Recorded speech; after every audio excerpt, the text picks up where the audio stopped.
السلام علیکم۔ امید ہے کہ آپ سب خیریت سے ہوں گے اور اللہ ہم سب کو اپنے حفظ و امان میں رکھے، آمین۔ قوم سمود اور حضرت صالح علیہ السلام کا واقعہ۔ آخر قوم سمود نے ایسا کون سا جرم کیا تھا کہ صرف ایک چیخ نے پوری بستی کو خاموش کر دیا؟ قوم سمود طاقت میں بے مثال، دولت میں بے مثال، تعمیرات میں بے مثال۔ انہوں نے پہاڑوں کو کاٹ کر محلات بنا لیے تھے، چٹانوں کو تراش کر گھر کھڑے کر دیے تھے۔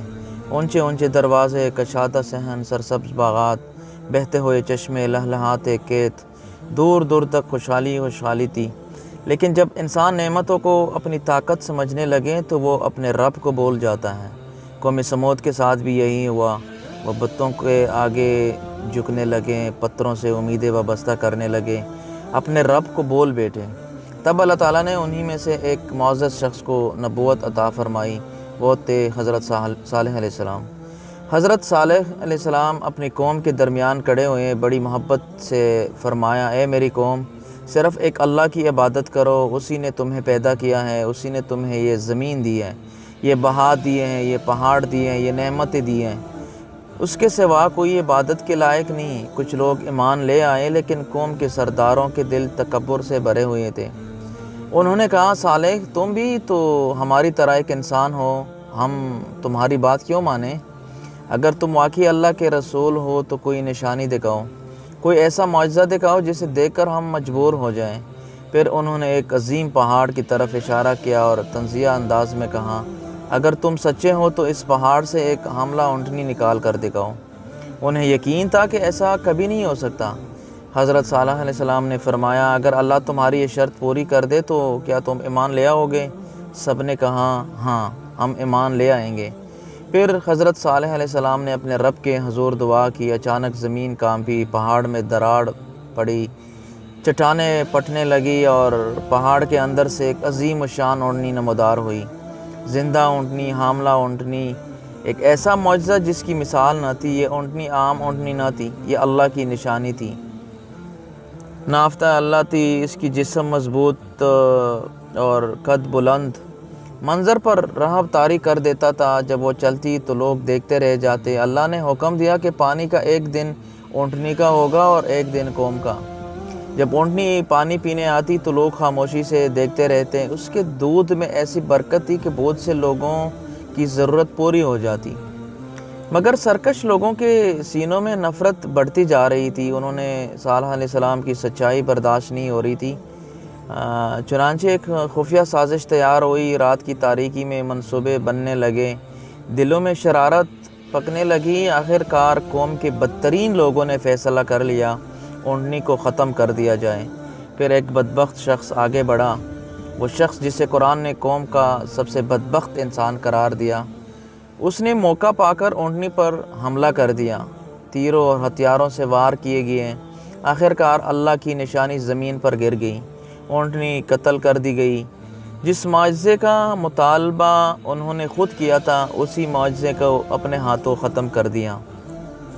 پھر وہ خوشیاں منانے لگے، جشن منانے لگے، گویا انہوں نے کوئی بہت بڑا کارنامہ انجام دے دیا ہو، مگر آسمان پر فیصلہ ہو چکا تھا۔ حضرت صالح علیہ السلام نے غمگین دل کے ساتھ فرمایا، اب صرف 3 دن باقی ہیں، 3 دن تک اپنے گھروں میں رہ لو، اس کے بعد اللہ کا عذاب آئے گا۔ لوگ ہنسنے لگے، مذاق اڑانے لگے، لیکن پہلا دن آیا، ان کے چہرے زرد پڑ گئے۔ دوسرا دن آیا، چہرے سرخ ہو گئے۔ تیسرا دن آیا، چہرے سیاہ ہو گئے۔ اب خوف نے دلوں میں جگہ بنانا شروع کر دی، لیکن تکبر ابھی بھی زندہ تھا ان کے دل میں۔ یہاں تک کہ انہوں نے حضرت صالح علیہ السلام کو قتل کرنے کا منصوبہ بھی بنا لیا۔ انہوں نے سوچا، پہلے نبی کو ختم کر دیتے ہیں، پھر جو ہوگا دیکھا جائے گا۔ لیکن اللہ کی تدبیر سب سے بڑی تھی، ان کی سازش انہی پر الٹ دی گئی۔ اور پھر وہ لمحہ آ پہنچا جس کا وعدہ کیا گیا تھا۔ صبح کا وقت تھا، فضا میں عجیب خاموشی تھی، لوگ اپنے گھروں میں تھے۔ اچانک آسمان سے ہولناک چیخ اٹھی، ایسی چیخ جس نے دل چیر دیے۔ زمین زور سے لرز اٹھی، پہاڑ کانپنے لگے، گھر ہلنے لگے۔ لوگ خوف سے چیخ اٹھے، لیکن اب بہت دیر ہو چکی تھی۔ چند لمحوں میں پوری قوم ختم ہو گئی۔ محلات باقی رہ گئے، گھر باقی رہ گئے، پہاڑ باقی رہ گئے، لیکن ان میں رہنے والے ختم ہو گئے۔ کل تک جو اپنی طاقت پر ناز کرتے تھے آج بے جان لاشیں بن چکے تھے، کل تک جو پہاڑوں کو تراشتے تھے آج خود مٹی میں مل چکے تھے۔ حضرت صالح علیہ السلام ایمان والوں کو ساتھ لے کر وہاں سے نکل گئے، پیچھے مڑ کر اپنی قوم کو دیکھا، دل میں دکھ تھا، غم تھا، افسوس تھا۔ انہوں نے اپنی قوم تک اللہ کا پیغام پہنچا دیا تھا، مگر قوم نے انکار کا راستہ چنا تھا۔ صدیاں گزر گئی، بادشاہ بدل گئے، قومیں بدل گئی، لیکن قوم سمود کی بربادی آج بھی انسان کو ایک پیغام دیتی ہے۔ اللہ کی نعمتیں انسان کو بڑا نہیں بناتی، اللہ کی اطاعت انسان کو بڑا بناتی ہے۔ تکبر ہمیشہ تباہی لاتا ہے اور حق کا انکار انسان کو وہاں پہنچا دیتا ہے جہاں سے واپسی ممکن نہیں رہتی۔ قوم سمود کا واقعہ ہمیں سکھاتا ہے کہ طاقت، دولت اور ظاہری ترقی انسان کو اللہ کی پکڑ سے نہیں بچا سکتی۔ تکبر، نافرمانی اور حق کا انکار انسان کو تباہی کی طرف لے جاتا ہے۔ ہمیں چاہیے کہ اللہ کے احکامات پر عمل کرے، عاجزی اختیار کرے، ظلم سے بچیں اور اپنی زندگی کو توبہ، شکر اور نیکی کے راستے پر گزارے۔ اللہ تعالی ہمیں عبرت حاصل کرنے اور سیدھے راستے پر چلنے کی توفیق عطا فرمائے، آمین۔ قوم سمود کا واقعہ صرف ایک پرانی قوم کی داستان نہیں بلکہ قیامت تک آنے والے انسانوں کے لیے ایک عظیم سبق ہے۔ یہ واقعہ ہمیں یاد دلاتا ہے کہ انسان چاہے کتنی ہی طاقت، دولت، علم اور ترقی حاصل کر لے، اگر وہ اللہ کی نافرمانی، تکبر اور ظلم کا راستہ اختیار کرے تو اس کی ظاہری کامیابیاں اسے بچا نہیں سکتی۔ قوم سمود کے پاس مضبوط قلعے تھے، پہاڑوں کو تراش کر خوبصورت گھر بناتے تھے، دنیاوی اعتبار سے وہ ایک ترقی یافتہ قوم تھی، مگر ان کے دل غرور سے بھر گئے۔ انہوں نے اپنی طاقت کو اپنی کامیابی کا سبب سمجھا اور اللہ کی نعمتوں کا شکر ادا کرنے کی بجائے ناشکری اور سرکشی اختیار کی۔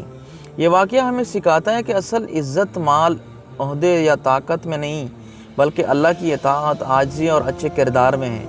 جب انسان اپنے رب کے احکامات کو بھول جاتا ہے اور اپنے خواہشات کو سب سے بڑا سمجھنے لگتا ہے تو وہ اپنے لیے نقصان کا راستہ کھول دیتا ہے۔ قوم سمود کے لوگوں نے حق کو پہچاننے کے باوجود تکبر کی وجہ سے قبول نہ کیا۔ آج بھی انسان کو سوچنا چاہیے کہ کہیں ہماری زندگی میں بھی غرور، حسد، ظلم یا حق بات کو رد کرنے کی عادت تو نہیں آ گئی۔